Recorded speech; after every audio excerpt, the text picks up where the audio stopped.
A lo largo de la historia son muchos los reyes que han pasado por nuestro mundo, pero sin lugar a dudas no ha habido ni habrá un rey más impresionante y espectacular que Jesucristo. Estudiar su ejemplo, su amor, su humildad, su mensaje y cada una de las obras que realizó te ayudarán a marcar la diferencia en tu manera de vivir cada día. El pastor Moisés Peinado te trae una nueva serie de predicaciones titulada El Rey de Marcos, invitándote a conocer al que es el Rey de Reyes.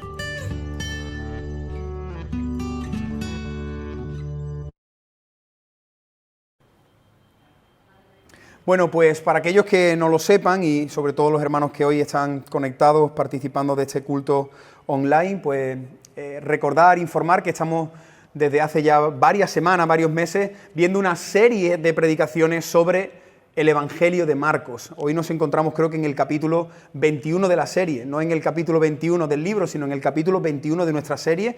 Y hasta aquí hemos estado viendo cómo Jesús desarrolló su ministerio por diferentes ciudades y aldeas. Él comenzó su ministerio público en el río Jordán, bautizándose con Juan el Bautista. Allí fue donde él se dio a conocer. Y a continuación luego él reclutó, llamó a 12 hombres que le acompañasen, su grupo más íntimo, los discípulos, y hemos estado viendo en las predicaciones anteriores cómo él estuvo predicando, hace poco lo vimos en las tierras de Gadara, liberando con su poder al hombre endemoniado. Hay una zona de Decápolis, de 10 ciudades, pero también lo hemos visto predicando por la zona del mar de Galilea, por Capernaum, y hoy vamos a ver algo muy interesante. Hoy vamos a ver la primera vez que Jesús, como Mesías, con un nuevo rol, con una nueva identidad, regresa a la que siempre fue su ciudad.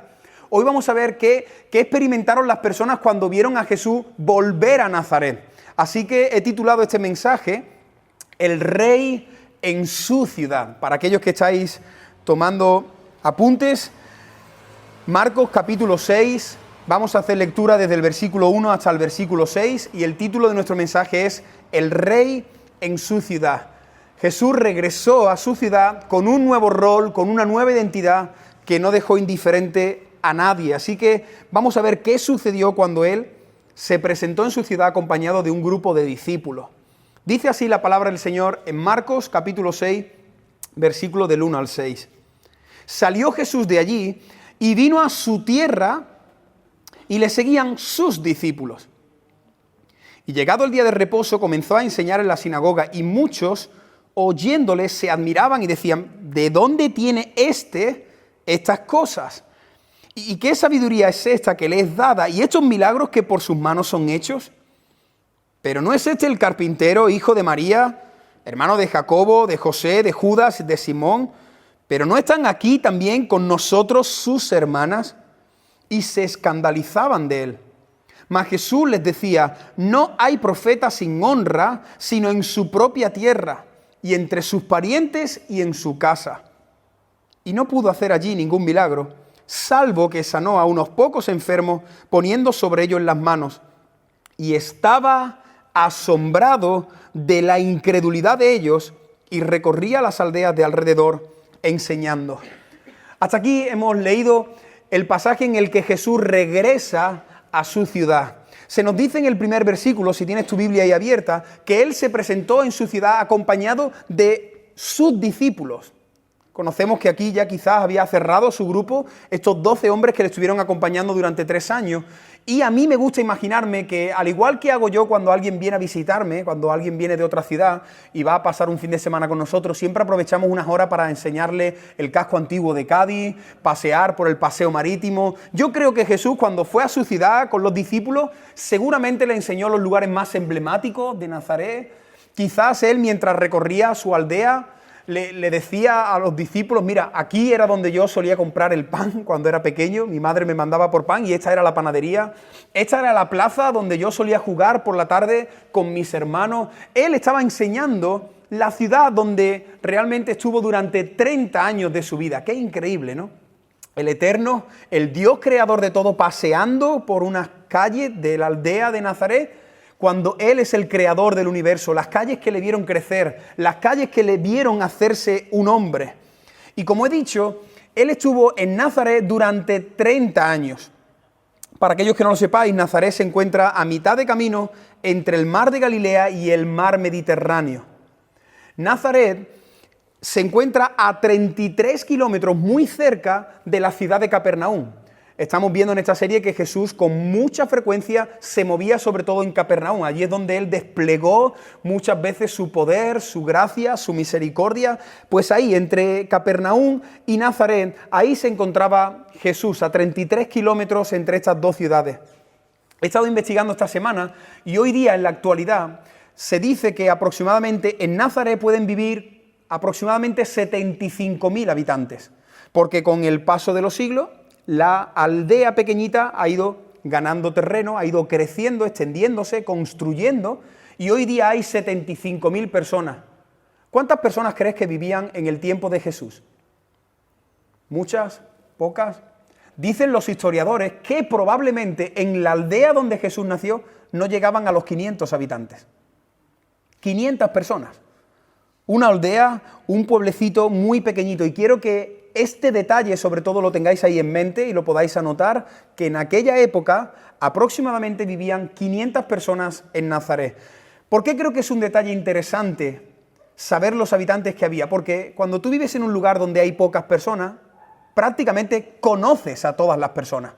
Te has visto con ellos en algún momento, has disfrutado de alguna de las fiestas, has estado en la calle con ellos, has estado compartiendo momentos, has estado quizá en la casa de casi prácticamente todos tus vecinos.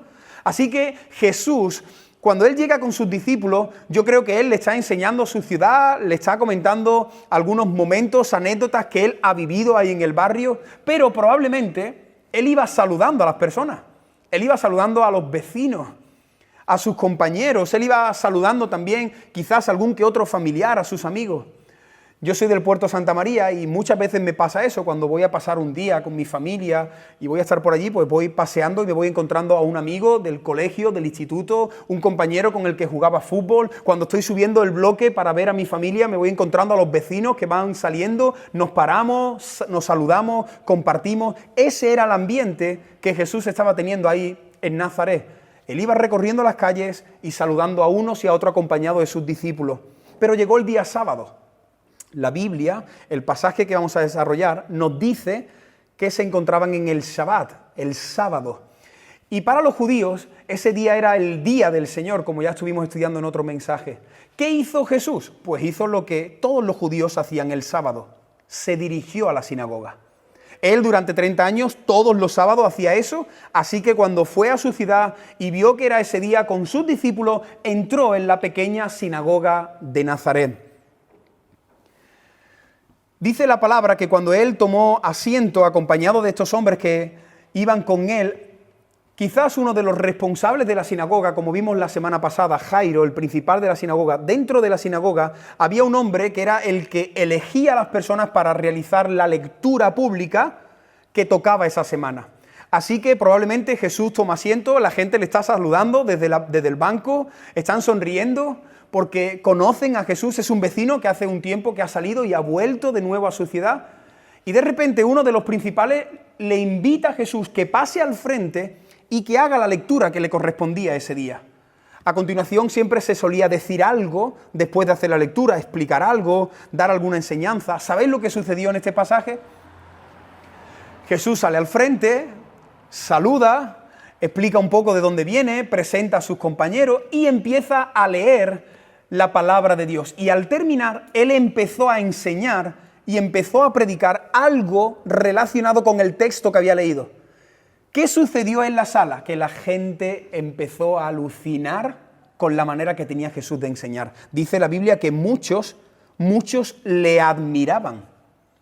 La gente estaba asombrada. Como dicen los jóvenes, la gente estaba flipando con Jesús, diciendo, pero bueno, vamos a ver, ¿cómo este chico habla de esa manera?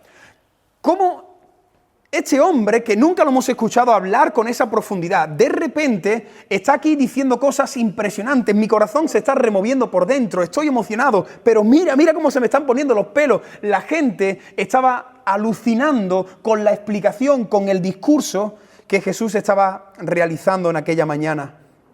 La gente no sabía de dónde venía esa sabiduría, pero es que tampoco sabían de dónde venía ese poder que de repente ahora este chico tenía, que iba sanando por las ciudades a personas. Ya los vecinos habían escuchado de esto, así que el ambiente allí en aquel lugar, en aquella sinagoga, era de admiración. Yo creo que la gente estaba alucinando y estaban contentos, porque yo creo que muchos pensarían qué bueno que un vecino nuestro tenga esa elocuencia, tenga esa profundidad, cómo traza la palabra. Así que el ambiente, nos dice el Evangelio de Marcos, que era un ambiente de admiración. Pero de repente algo pasó que el ambiente en aquella sinagoga cambió. Algo sucedió, algo hizo Jesús o algo dijo, que dice la Biblia que ellos cambiaron la admiración por la ira, por el odio, por el rechazo. Hay un pasaje paralelo a este que se encuentra en Lucas, que nos cuenta probablemente cuando Jesús fue a Nazaret. Algunos comentarios bíblicos creen que probablemente lo que Jesús leyó la primera vez que él regresó con sus discípulos fue la profecía de Isaías capítulo 61. Eso nos lo narra el Evangelio de Lucas, está aquí proyectado, Lucas capítulo 4, del 17 al 20, es un pasaje paralelo. Este pasaje nos muestra desde los ojos de Lucas, desde la narración del Evangelio de Lucas, qué sucedió en aquella sinagoga. Dice así: se le dio el libro del profeta Isaías, y habiendo abierto el libro, halló el lugar donde estaba escrito. Y empieza a leer Jesús. El Espíritu del Señor está sobre mí, por cuanto me ha ungido para dar buenas nuevas a los pobres. Me ha enviado a sanar a los quebrantados de corazón, a pregonar libertad a los cautivos, vista a los ciegos, a poner en libertad a los oprimidos, a predicar el año agradable del Señor. Y enrollando el libro, lo dio al ministro y se sentó, y los ojos de todos en la sinagoga estaban fijos en él. ¿Estás conmigo bajo ese techo? ¿Estás sentado? Jesús viene al frente, un vecino de toda la vida, empieza a hablar, y cuando empieza a hablar, de repente hay una profundidad, hay algo especial en sus palabras, que cuando él se sienta, todo el mundo le acompaña con su mirada y lo observa mientras él está ahí sentado. La Biblia no menciona todos los detalles que él explicó de este pasaje, pero sí menciona algo que creo que fue lo que produjo ese cambio de sentimientos en las personas que estaban presentes en la sinagoga. Dice la Biblia que cuando él estaba ya sentado, no cerró su boca, sino que ya sentado dijo: por cierto, hoy se ha cumplido esta profecía delante de vosotros. Mira lo que dice Lucas capítulo 4, versículo 21, el versículo a continuación. Y comenzó a decirles: hoy se ha cumplido esta escritura delante de vosotros. ¿Cómo? Vamos a ver, Jesús. Mira, enseñas increíble. Lo que has estado explicando hasta ahora, precioso. Y además, creo que Dios, a lo mejor en su gracia, te ha dado un don, una capacidad, algo especial para poder sanar a las personas. Pero vamos a ver, tú me estás diciendo ahora a mí, tú nos estás diciendo a nosotros que tú eres el Mesías prometido. Tú nos estás diciendo que lo que Isaías nos había dicho siglos atrás se está cumpliendo en tu persona. ¿Entendéis la seriedad, la profundidad que tiene este versículo cuando Jesús se estaba autodeclarando el Salvador del mundo? Voy a poner el mismo ejemplo que he puesto en el primer turno. La gran mayoría de los que estáis aquí conocéis a este hermano que se llama Daniel Inbali. Tenéis en la mente la gran mayoría, ¿no? Daniel Inbali, este jovencito, creo que muchos de vosotros lo conocéis desde que prácticamente era un niño. Otros quizá lo conocemos desde hace 3 años. Quiero mencionar a Daniel Inbali porque, bueno, es un chico especial. Es un chico bastante peculiar. Es un chico muy, pero que muy ejemplar. Yo en estos 3 años estoy viendo cosas preciosas en él, en su carácter, en cómo sirve a su comunidad, cómo es como hijo, cómo es como creyente, cómo es como universitario. Y yo creo que todos vosotros, seguro que lo conocéis más que yo, lo habéis visto desde pequeño. Algunos quizás le han cambiado algún pañal. Este chico es un chico muy responsable, muy consagrado al Señor. ¿Tú te imaginas que ahora Daniel Inbali la próxima semana viene aquí y le toca a él dar la apertura? Así que él viene, tú eres un hermano que lo conoces desde hace muchos años, y él empieza a leer la palabra y al terminar explica algunas cosas, pero antes de sentarse nos dice a todos nosotros: hermanos, quiero deciros algo, yo soy el Mesías. Yo soy vuestro Salvador. Yo soy el que habéis estado esperando durante siglos. Espero que con este ejemplo puedas visualizar y puedas entender el impacto tan grande que fue eso para los vecinos de Nazaret. La gente no daba crédito. Mira, tú eres un buen muchacho, Jesús. Y por cierto, no lo sabíamos, predicas muy bien, eres un máquina. Te animamos a que puedas seguir haciendo esto, a que puedas seguir compartiendo, pero ahora tú vienes aquí y te presentas delante de nosotros y dices que eres nuestro Mesías, que tú eres nuestro Salvador. ¿Y te has dado cuenta la argumentación que ofrecen las personas cuando escucharon esa declaración? Versículo 3. ¿Tienes ahí tu Biblia? La gente, cuando escuchó eso y miró a Jesús, algunos decían, pero ¿no es este el carpintero? ¿Cómo va a decir el carpintero que es el Mesías? ¿Cómo va a decir el carpintero del barrio, si es que su carpintería está ahí, bajo mi casa? ¿Cómo va a decir el carpintero que es el Salvador del mundo? Por cierto, si no lo sabéis, la palabra carpintero en el original es tecton y no hace referencia solo a aquellos que trabajan con la madera. Tecton es un oficio de artesano, de constructor, alguien que trabaja con sus manos y que trabaja no solo con la madera, sino que también trabaja con la piedra y también trabaja con el metal. Así que quiero que entendáis que Jesús era un artesano en aquella época. La gente probablemente le había pedido alguna vez algún encargo para su parcela, para su casa. Quizás algunas de las personas que estaban ahí recuerdan haber hecho algún negocio con Jesús. Así que tú eres el carpintero del barrio, tú eres un constructor. Tú eres un trabajador, tú eres un hombre sencillo y humilde como nosotros. Pero no solamente se conformaron con decir que era el carpintero, porque para un judío ortodoxo, para un judío de aquella época, que alguien viniera y dijera yo soy el Mesías, eso era una blasfemia, eso era un insulto. Eso es peor que llamaran a tu madre perra samaritana. Eso era algo terrible, porque los judíos con Jehová se medían las palabras. Así que de repente las personas que están allí presentes se indignan. No solamente se indignan, es que se llenan de ira. Y algunos le dijeron no solamente, pero tú eres el carpintero, no, a continuación le dijeron, pero ¿no es este el hijo de María?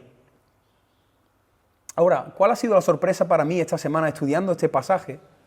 Que los judíos, cuando hacen referencia a la descendencia, nunca utilizan a la madre. Siempre utilizan al padre.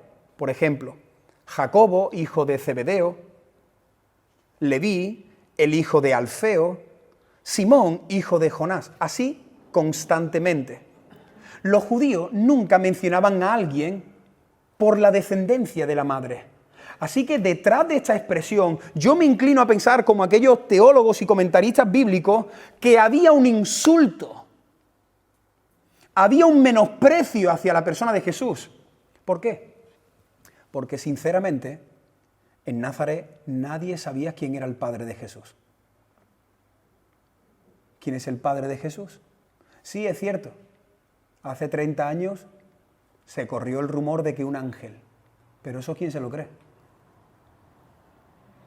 ¿Entendéis? Tú eres el hijo de María. Aquí están tus hermanos, pero ¿y tu padre? ¿Quién es tu padre? De hecho, en Juan capítulo 8, hay un momento donde los religiosos están atacando a Jesús y lo insultan. ¿Y sabe lo que le dicen a Jesús? Le dicen literalmente, nosotros no somos hijos de fornicación. Hay que ser sinvergüenza, hay que ser miserable, pero todo eso y mucho más escuchó nuestro Señor Jesús. Mira, tú no eres solamente el carpintero. Me da hasta temor decirlo. Tú eres un bastardo. Tú eres un hijo bastardo. Sí, tu madre va por ahí diciendo que se le apareció un ángel. Pero eso, quien quiera que se lo crea. Tú eres el hijo de María, porque de tu padre no se sabe nada. Nosotros no somos hijos de fornicación como tú, Jesús.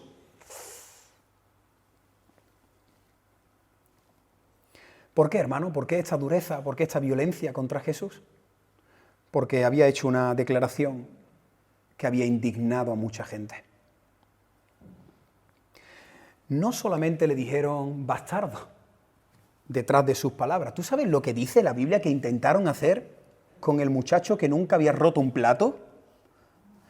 Mira Lucas 4, 28 y 29, el pasaje paralelo.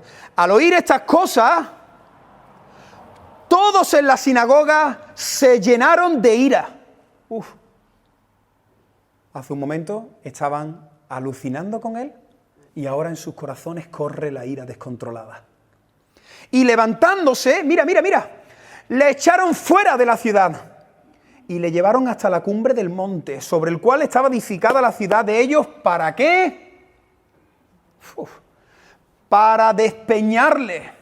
Cuando las personas estaban ahí sentadas y los saludaron y sonrieron y escucharon las palabras, pero al final, la última coletilla, las últimas palabras, él dijo: yo soy ese Mesías, yo soy el Señor y el Salvador, prometido y profetizado por Isaías siglos atrás. La gente de repente cambió la alegría por la ira.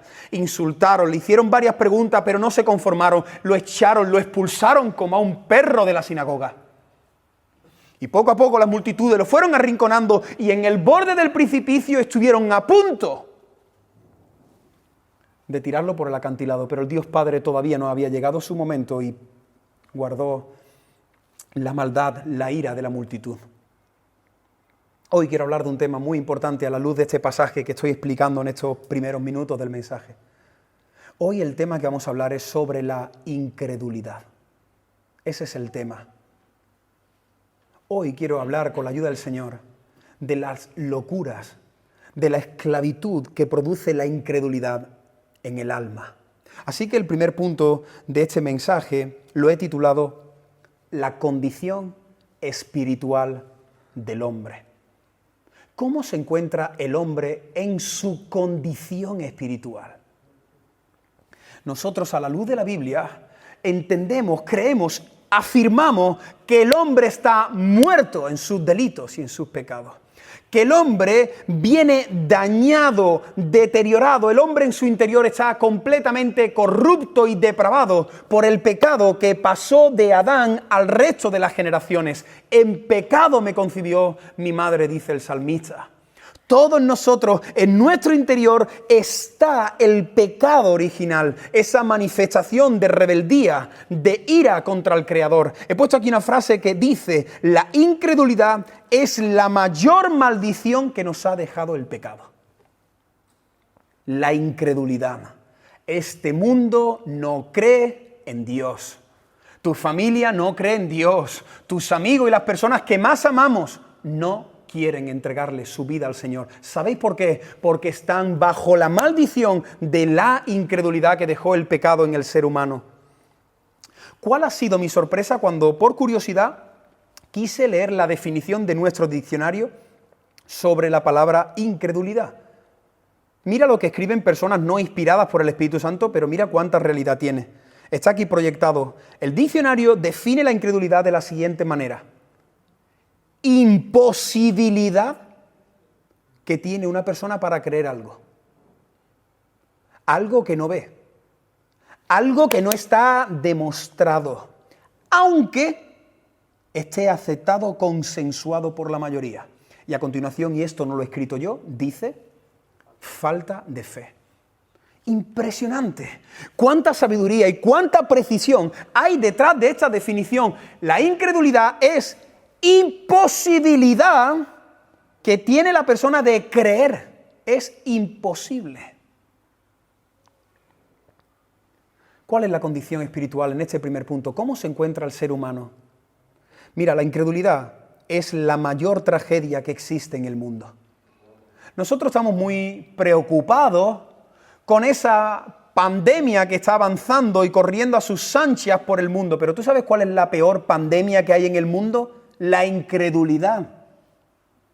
Esta que estamos viviendo ahora, hace unos meses que se ha iniciado y cuando el Señor quiera terminará. Pero la pandemia de la incredulidad empezó en el instante en el que el hombre y la mujer fueron expulsados de la divina presencia del Creador. Desde ahí el hombre está bajo una pandemia y esa pandemia se llama incredulidad, imposibilidad de creer en algo. La incredulidad, ¿sabes a qué te lleva la incredulidad? A la rebeldía en tu corazón. No quiero saber nada de Dios. No quiero saber nada de aquel que está sentado en su trono y que quiere que yo le obedezca. La incredulidad me lleva, me empuja, me anima a rebelarme constantemente contra el Creador. ¿Qué produce la incredulidad? La incredulidad ha cegado a las personas. Las personas no ven la belleza que hay en Cristo, no lo ven. Y tú lo hablas, y tú lo explicas, y le pasas una canción, y le pasas una predicación, y haces mil cosas, y no lo ven porque el pecado ha cegado.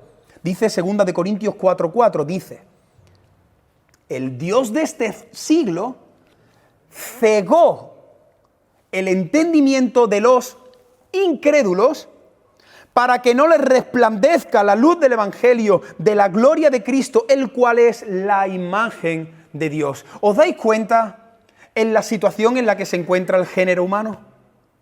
¿Os dais cuenta en la ruina espiritual en la que nos encontrábamos muchos de nosotros y en la que se encuentra la gran mayoría de las personas? Incredulidad. Mira, la incredulidad te permite contemplar la creación, pero no ver al Creador detrás de la creación. A veces yo salgo a pasear por la tarde o a correr por el paseo marítimo y de repente es impresionante la obra de arte que hay en el cielo.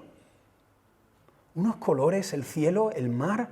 Y yo hay veces que me tengo que detener, bien sea que vaya andando o parando y decir, Señor, eres precioso. La creación a mí me lleva a meditar en el Creador, pero la gente no. La gente ve la creación y adora y disfruta de la creación. ¿Entendéis lo que estoy diciendo? El pecado ha cegado a la persona a tal punto que Dios ha dejado evidencias por medio de la creación y no lo están viendo. Pablo lo dijo con otras palabras. Romanos capítulo 1, versículo 21 dice, habiendo conocido a Dios, no le glorificaron como a Dios, ni le dieron gracias. ¿Qué ha hecho el hombre? El hombre se ha envanecido en sus razonamientos y su necio corazón fue entenebrecido. Por último, podríamos decir muchas más cosas sobre la condición del hombre, pero la incredulidad es la que te impide oír la dulce voz del buen pastor por medio de esta predicación. Si hay alguien aquí que está aquí sentado entre nosotros escuchando la predicación o luego en 3 semanas o dentro de 3 años y tú estás escuchando esta predicación, estás escuchando una voz audible de un hombre llamado Moisés Peinado, pero detrás de la predicación se encuentra el buen pastor, el pastor de los pastores, el príncipe de los pastores, Jesús de Nazaret, y la incredulidad te tiene taponado los oídos espirituales para que tú no puedas escuchar la voz de aquel que te llama. Increíble, desastrosa la situación en la que las personas nos encontramos. Mira, estaba pensando esta semana, los vecinos de Nazaret recibieron un regalo del cielo. Ellos estuvieron durante 30 años teniendo a Dios con ellos en su barrio. Nunca me había parado a pensar en este detalle. ¿Tú sabes que algún vecino desayunó con el Eterno? ¿Tú sabes que Jesús estuvo 30 años siendo el compañero de sinagoga de otros chicos? Jugando quizás un partido al caer la tarde, paseando, haciéndole la compra. ¿Tú viste a Jesús ahí sacando a su perrillo? La aldea de Nazaret, durante 30 años, 500 personas vieron a Jesús. Y por cierto, como he dicho antes, cuando tú vives en un sitio tan pequeño, al final con el tiempo nos vamos conociendo. ¿Quién no conoce al vecino del quinto? ¿Quién no conoce al vecino de enfrente que dice... Los que tenemos vecinos, tú te vas conociendo con las personas. O cuando tienes compañeros de trabajo, cuando te relacionas con personas, vas conociendo las debilidades, los defectos. Uy, ten cuidado con este. No te juntes con el niño de aquel. Esas son las cosas que hemos vivido nosotros desde pequeños. Ahora, la pregunta es, ¿qué decían las personas de Jesús? ¿Qué podía decir alguien de Jesús? ¿Acaso alguien podía señalar a Jesús en algún detalle negativo? Durante 30 años, la aldea de Nazaret tenían un regalo de gracia. Dios estaba ahí y cuando Jesús se presentó y dijo, soy yo, todo el mundo tendría que haber dicho, ¿cómo no lo hemos visto? Por supuesto que eres tú, si es que llevas 30 años entre nosotros. Es verdad, te tenemos que adorar. Tuvieron que mantearlo allí en la sinagoga, pero no hicieron eso, quisieron despeñarlo. Ellos tenían suficientes evidencias lógicas y razonables para decir, bueno, si este chico lleva 30 años impecable, perfecto, y él está diciendo que es el Salvador, vamos a confiar en él. Pero es que el pecado te impide ver y reconocer a Cristo. Mira, tú sabes que Jesús si estaba ahí en la plazoleta con los amigos y pasaba una chica preciosa de Nazaret, y todos los chicos hacían el movimiento que muchos chicos hacen. Jesús nunca, jamás miró a una chica con deseo en su corazón. Nunca. Nunca siguió carnalidad porque Él era perfecto. Él nunca disfrutó de un cuerpo, Él miraba a las personas, su corazón, sus almas, miraba la imagen y la semejanza del Padre en ellos. Un corazón precioso. Mira, Jesús nunca se peleó con nadie. Nunca. Nunca un conflicto, nunca una disputa, nunca se dejó dominar por la ira. ¿Tú sabes que su madre nunca le tuvo que repetir las cosas 2 veces? Jesús, la basura. Y al rato Jesús, ¡Nunca! Sus hermanos lo vieron, lo observaron, estuvieron con él. Nunca una mala palabra. Nunca se enfadó al perder. Cuando él perdía, no se enfadaba. Él era un hijo, él era un hermano, él era un vecino absolutamente ejemplar. Así que su vida respaldaba la profecía de Isaías. Cuando él dijo yo soy, la gente tendría que haber dicho, claro que eres tú y no nos hemos dado cuenta. Pero es que la Biblia nos dice, hermanos, que ni siquiera su propia familia, ni siquiera sus propios hermanos creyeron en él. Mira, tú puedes estar aquí después de 3 años, conocerme un poco, pero eso es lo que me conoces, un poco. ¿Quién me conoce sino mi mujer? ¿Quién no me conoce sino mis hijos? Porque claro, es en casa donde somos 100% nosotros. En casa es donde nos descalzamos. En casa es donde nos quitamos a veces las máscaras, donde actuamos con naturalidad. En casa es donde no medimos las palabras. En casa ya no hay el temor al hombre. En casa le damos rienda suelta a todas las sensaciones, emociones y pensamientos que tenemos. Pues sus hermanos en 30 años, ellos lo vieron. Por favor, medita esta semana en esto. Ellos vieron hacer la cama, lo vieron comer, lo vieron obedecer. Cuando en alguna ocasión alguno de los hermanos picaba a Jesús o había algún conflicto entre los hermanos, ellos vieron su ejemplo, vieron su nobleza, vieron su bondad. Ellos vieron durante 30 años y no creyeron. Porque esa es la condición en la que se encuentra el ser humano por el pecado. Imposibilidad de creer, aunque seas el hermano de Jesús. Segundo punto. ¿Cuál es la consecuencia? El segundo punto es las consecuencias que trae la incredulidad. En segundo lugar, vamos a ver qué consecuencia trae el estado espiritual en el que nos encontramos. Bueno, si lees desde el principio la Biblia, ¿cuál es la mayor consecuencia sino alejamiento de Dios? En el momento que el hombre y la mujer pecaron, ¿qué hizo Dios? Los expulsó de su presencia. Así que lo más evidente es que la consecuencia que nos ha producido la incredulidad es el rechazo, el distanciamiento que tenemos con el Dios creador. Estamos lejos, estamos destituidos, estamos separados de nuestra verdadera ciudadanía. Pero no solamente eso, es que la incredulidad, para que entendáis, es como si el cielo se cerrara. Como si ahora ya no tenemos trato con Dios, por eso Cristo es el único intermediario, por eso Jesús es el único camino. Y si tú no tienes a Cristo, entonces el cielo está cerrado sobre ti. Cuando una persona, cuando una familia, cuando una ciudad vive de espaldas a Dios, al final lo que está sucediendo es que el cielo, las bendiciones, lo sobrenatural de Dios está cerrado para ti.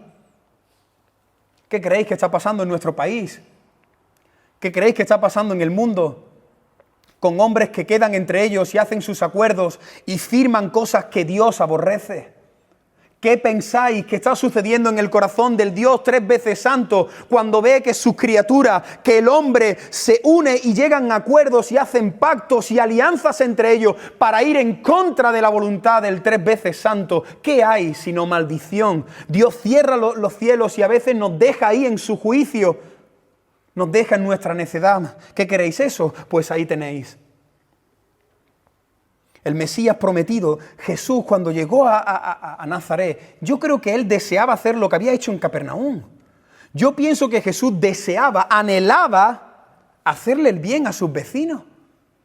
Él quería sanar a las personas, él quería tratar con las personas que él había estado amando y conociendo durante 30 años. Pero ¿te has dado cuenta qué terrible el versículo 5? Por favor, mira ahí tu Biblia lo que dice el versículo 5. Y no pudo hacer allí ningún milagro. Y no pudo hacer allí ningún milagro. Ahora, el versículo no termina ahí. Dice, salvo que sanó a unos pocos enfermos, poniendo sobre ellos las manos. Quiero explicar algo de este versículo.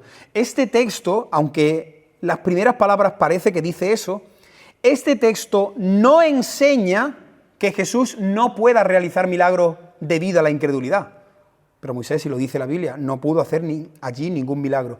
Bueno, no olvidemos que Jesús es Dios y Dios puede hacer lo que quiera cuando quiera. Nada impide que el Todopoderoso vaya avanzando en su plan, ni siquiera la incredulidad. Así que no podemos llegar a la conclusión de que la incredulidad ata las manos, ata la voluntad y el deseo de que Dios bendiga a las personas. No, Dios puede hacer lo que quiera. Entonces, ¿qué significa este pasaje, Moisés? Además, si te das cuenta, la primera parte dice que no pudo, pero luego mira cómo continúa. Parece como una contradicción, parece una paradoja, pero no, es una realidad. Estás con tu Biblia abierta, dice, no pudo hacer allí ningún milagro, salvo que sanó a unos pocos enfermos. Entonces, Jesús, ¿hiciste el milagro o no? Lo que este texto está enseñando es que Jesús podría haber hecho mucho más de lo que hizo. Jesús podría haber mostrado allí mucha más gracia, misericordia, podría haber hecho cosas preciosas entre los vecinos de Nazaret, pero no lo hizo. No lo hizo por incredulidad, pero tampoco lo hizo porque él no quiso hacerlo. Simplemente tuvo misericordia y salvó a unos pocos. Y aquí quiero que entendamos un detalle muy interesante de esta parte, y es que si tú estudias los evangelios vas a ver que solo hay dos cosas que asombran a Jesús. Dos cosas que en los evangelios vemos que tienen en común, que llaman la atención de Jesús, que a veces Jesús expresa su asombro, y es la fe y la incredulidad. Estas son las dos cosas que asombran al Señor, una para bien y otra para mal. Por ejemplo, el versículo 6 de la historia que estamos desarrollando dice, y Jesús estaba asombrado de la incredulidad de ellos. ¿Te has dado cuenta qué triste que Jesús se tenga que asombrar de la incredulidad de sus propios vecinos? Él estaba asombrado, no daba crédito, se puso las manos en la cabeza y dijo, pero ¿cómo es posible que no creáis en mí? En cierta ocasión también cuando un padre le llevó a sus discípulos un niño que estaba endemoniado y a veces se lanzaba al fuego, Jesús mira a la generación y le dice, oh generación incrédula, ¿hasta cuándo os tengo que soportar? ¿Hasta cuándo tengo que estar con vosotros? ¿Os acordáis las veces que Jesús reprendió a sus discípulos diciendo, hombres de poca fe? Así que en primer lugar, ¿qué asombra al Señor? La incredulidad. Si hay alguien aquí incrédulo, el Señor está asombrado con tu condición espiritual. Pero en segundo lugar, de la misma manera, Dios, Cristo, se asombra cuando ve a un hombre, a una mujer lleno de fe. Eso sucedió con el centurión. Lucas capítulo 7, versículo 9, dice, Jesús se maravilló de él y volviéndose a la gente que le seguía, le dijo, os digo que ni aún en Israel he hallado tanta fe. Eso pasó también con aquella mujer que le dijo, Jesús, hasta las migajas que caen al suelo son suficientes para mí. Y Jesús dijo, oh, grande es tu fe, mujer. Así que quiero que entendamos, hermanos, que Cristo, que Dios hecho hombre, se asombra al ver la incredulidad, pero también se asombra al ver a un hombre, a una mujer lleno de fe. Por cierto, la pregunta que quiero lanzarte es, ¿cómo estás asombrando tú a Dios? ¿Eres alguien incrédulo? ¿No crees en el Señor? Por cierto, ¿crees en esta historia que te estoy contando o simplemente crees que es una historia, un cuento, un mito, una fábula? ¿O tú te crees la palabra del Señor? Cuando el Señor te mira a ti, ¿qué clase de asombro recibe por tu parte? ¿Eres alguien que crees en el poder sobrenatural del Señor? ¿Eres alguien que crees en las historias, en los relatos, en la voluntad revelada por el Señor en su palabra? Yo deseo asombrar al Señor con mi fe.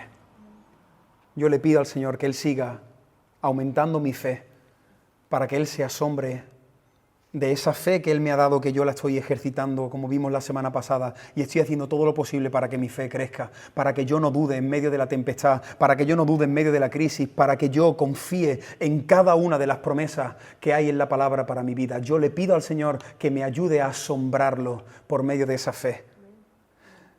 ¿Te acuerdas a cuánta distancia estaba Capernaum de Nazaret? Aproximadamente 30, 33 kilómetros. ¿Te has dado cuenta? Hay un abismo entre una ciudad y otra. Una ciudad es incrédula al más no poder. La ciudad de Nazaret no creían en el Mesías, aunque habían tenido al Mesías comiendo con ellos, paseando durante 30 años, pero en Capernaum. En Capernaum una mujer se lanzó a la calle la semana pasada para tocar el borde de su manto. En Capernaum había un hombre en la sinagoga llamado Jairo que se postró, se derrumbó delante de la presencia y le dijo: si tú vienes a mi casa, mi hija será sana. Y cuando ya todo estaba perdido, cuando él estaba haciendo el camino de la fe, como veíamos ayer, el gozo y el sufrimiento, el Dios Padre le dijo por medio de la boca de Jesús a Jairo: no temas, cree solamente. Y él fue dando pasos hasta su casa, creyendo que Dios le acompañaba. Una pregunta: ¿eres como las personas de Capernaum o eres como las personas de Nazaret? Tu corazón. También vimos hace poco los diferentes terrenos que hay. ¿Cómo es el terreno de tu corazón? ¿Es un corazón incrédulo o es un corazón creyente? Jesús, mira, Jesús hasta aquí ha estado haciendo cosas increíble, espectaculares, nadie de nosotros la podríamos hacer nunca. Él ha liberado a endemoniados, Él ha sanado a enfermos, Él ha resucitado a muertos. Y la gente se queda diciendo: pero tú eres el carpintero, tú eres el carpintero. Qué ciego estás. ¿No te estás dando cuenta lo que está haciendo el carpintero? ¿No has escuchado lo que acabo de hacer en Capernaum, en Gadara y en la orilla del mar de Galilea? Así que, ¿qué tierra es tu corazón? ¿Con quién te identificas? Hermano, tenemos que orar para que el Señor cambie el corazón. Tenemos que orar para que el Señor cambie el corazón de tus amigos, de tu familia. Que el Señor cambie el corazón incrédulo de esta ciudad, de nuestro país. Que el Señor cambie el corazón de nuestros políticos, de nuestros gobernadores. Tenemos que orar porque vemos que la condición del ser humano es esa incredulidad en lo más profundo de su ser. Y tenemos que orar. Jesús a veces nos dice a nosotros, como le dijo a Nazaret: yo quiero hacer mucho más, pero debido a vuestra incredulidad no lo estoy haciendo. Hermano, tú que sí eres creyente, te pregunto, ¿tú quieres más de Dios para tu vida? ¿Tú anhelas más del Señor en tu matrimonio, en tu casa? Y a veces, ¿sabéis qué pasa? Que no recibimos eso por nuestra incredulidad. Sí, creemos en Él, somos sus hijos, pero hay incredulidad en nuestro corazón. No entiendo eso, Moisés me lo explica así. Como ayer vimos en uno de los mensajes de pasión por el Evangelio, debido a nuestra pereza. Hermano, a veces sustituimos al Señor por ídolos de cartón. A veces no tenemos más del Señor porque se está muy bien cómodo en el sofá viendo un capítulo y otro capítulo y otro capítulo. A veces tú y yo no tenemos más del Señor porque llegamos a nuestra casa asfixiados, agobiados y cansados de tanto trabajar, del trajín de este mundo, desde que me levanto hasta que me acuesto. ¿Cuántas personas hay que vienen y me dicen eso? Moisés, es que tú no sabes mi vida. Pues esa vida no es una vida bíblica. Ese ritmo de vida que tú estás llevando no es un ritmo de vida que a Dios le agrade.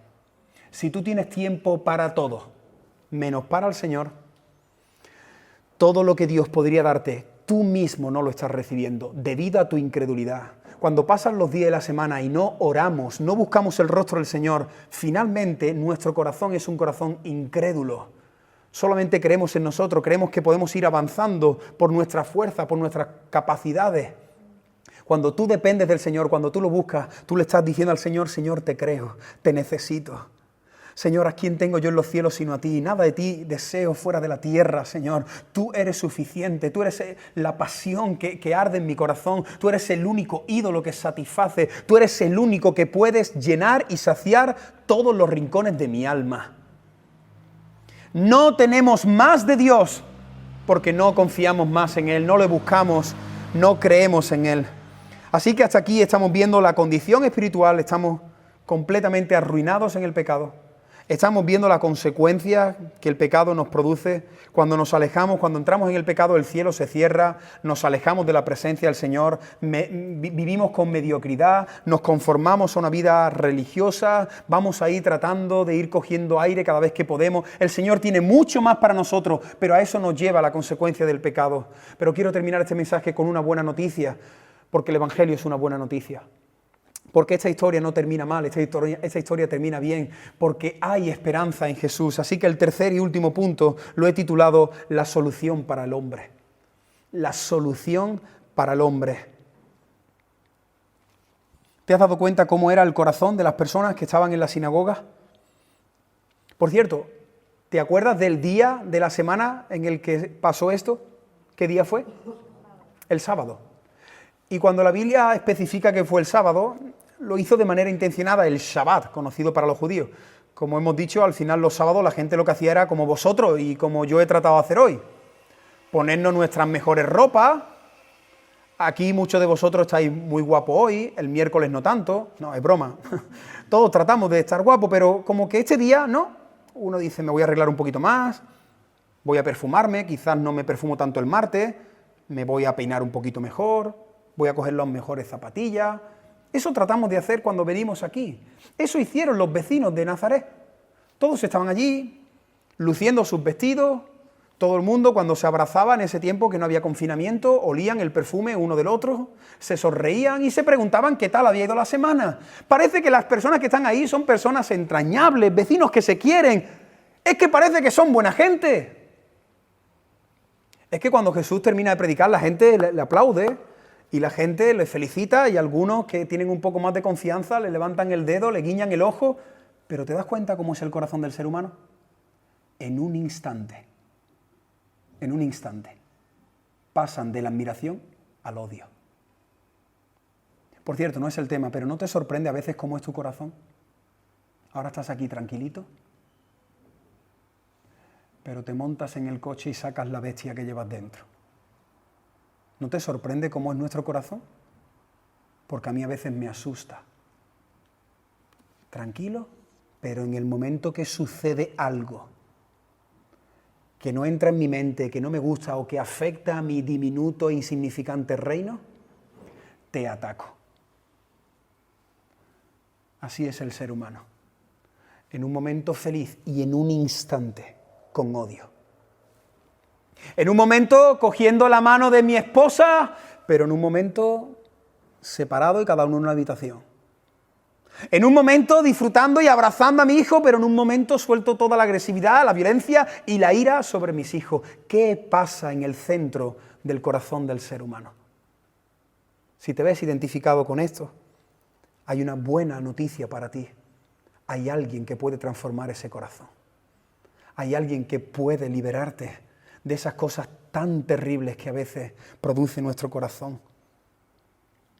Hermanos, el día del Señor, el día que todo el mundo estaba ahí, que habían cantado 3, 4 canciones, habían pasado la ofrenda, habían escuchado la mejor predicación de su vida, la habían escuchado ellos, y de repente, cuando Jesús dijo algo que no le entraba en sus mentes, en el momento que Jesús dijo algo que golpeó sus corazones, lo cogieron y estuvieron a punto de arrojarlo por un acantilado. ¿Te recuerda esta escena a otra escena en la Biblia?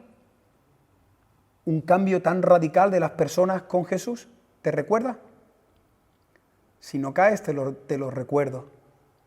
Estamos en la última semana del ministerio de Jesús. Jesús entra por Jerusalén un domingo por la tarde. ¿Y cómo le recibieron las multitudes? ¿Te acuerdas? ¡Hosana!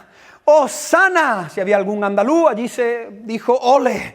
¡Ole! Le hicieron la ola, le tiraban besos, ponían sus mantos en expresión de adoración, de reconocimiento. El rey, el triunfador, el Mesías, que pase por mi manto. La gente aplaudiendo. ¡Hosana! ¡Por fin viene! El que nos va a hacer libre del imperio romano, el que va a quitarnos el yugo de la esclavitud, nos va a hacer libre de los impuestos, se va a vengar de todos nuestros enemigos. Pero durante la semana Jesús, por medio de su discurso, el lunes al día siguiente cuando entró en el templo, Jesús hizo cosas que a la gente no le gustaba. Jesús dijo que para ser su discípulo había que negarse a sí mismo. ¿Cómo? ¿Cómo me voy a negar yo a mí mismo si yo a mí me amo? Jesús dijo una barbaridad, que el que quisiera seguirle a Él, que tenía que tomar una cruz, no una cruz simbólica en el cuello, una cruz espiritual, que las personas tenían que doblegar su ego, que tenían que reconocer que Él no solo era el Salvador, sino que Él era el Señor. Y entonces los que el domingo decían Hosana, el viernes dijeron crucifícale, crucifícale, crucifícale. Los mismos, las mismas personas cambiaron el estribillo en una semana. En la sinagoga, en un instante, cambiaron la admiración por la ira. En Jerusalén, cambiaron el hosana por el crucifícale. Y esta escena nos muestra cómo somos tú y yo. Porque, hermanos, a Cristo lo crucificamos nosotros. Sí, tú no estuviste allí físicamente, pero allí está tu pecado. Allí está la maldad, la rebeldía del ser humano a los pies del monte del Calvario. La humanidad diciéndole al Salvador a la hoguera.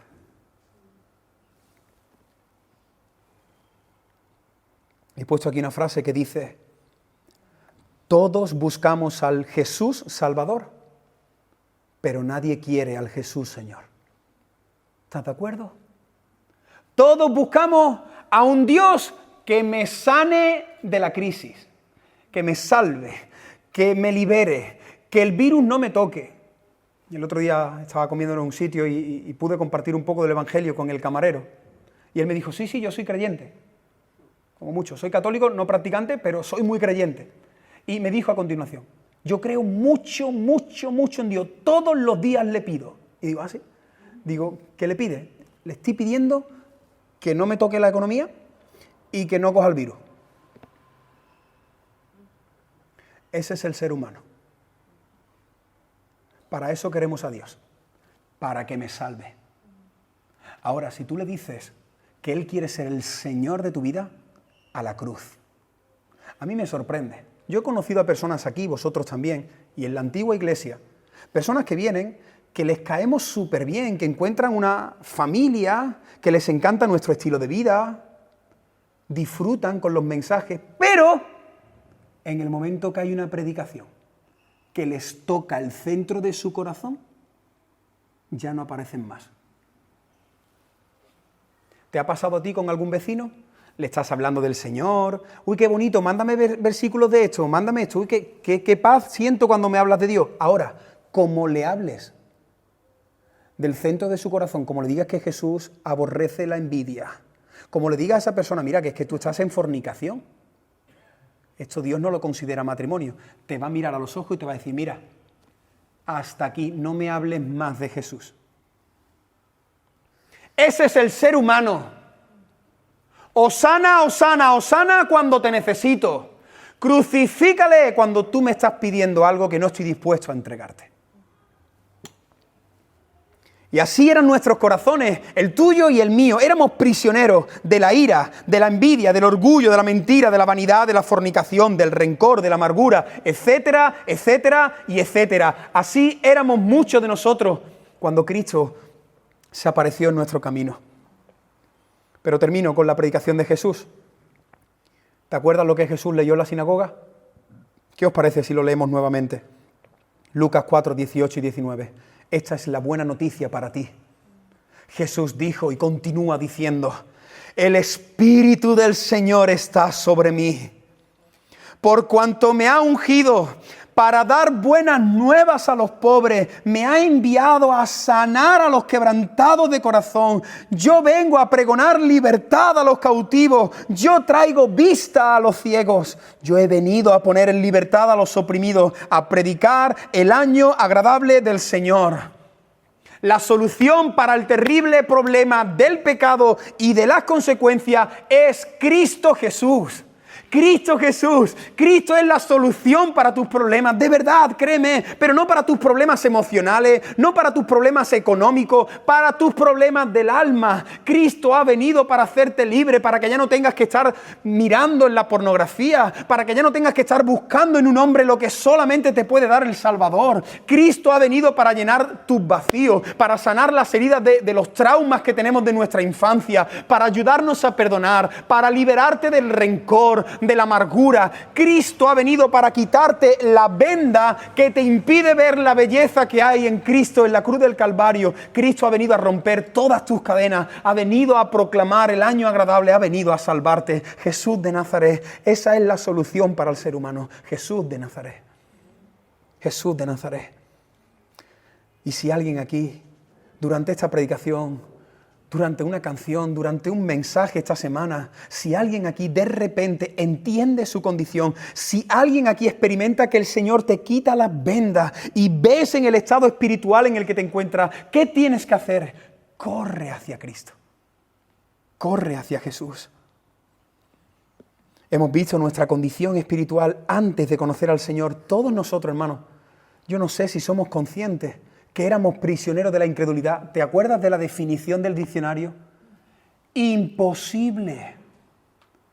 Mira, sé que este punto siempre es un punto polémico y que hay diversas opiniones, pero que tú eres salvo porque Dios te ha salvado en su gracia, porque para ti era imposible. La incredulidad te lleva a un terreno de imposibilidad. Así que antes de conocer al Señor, tú no podías. Además, no solo no podías, es que no querías.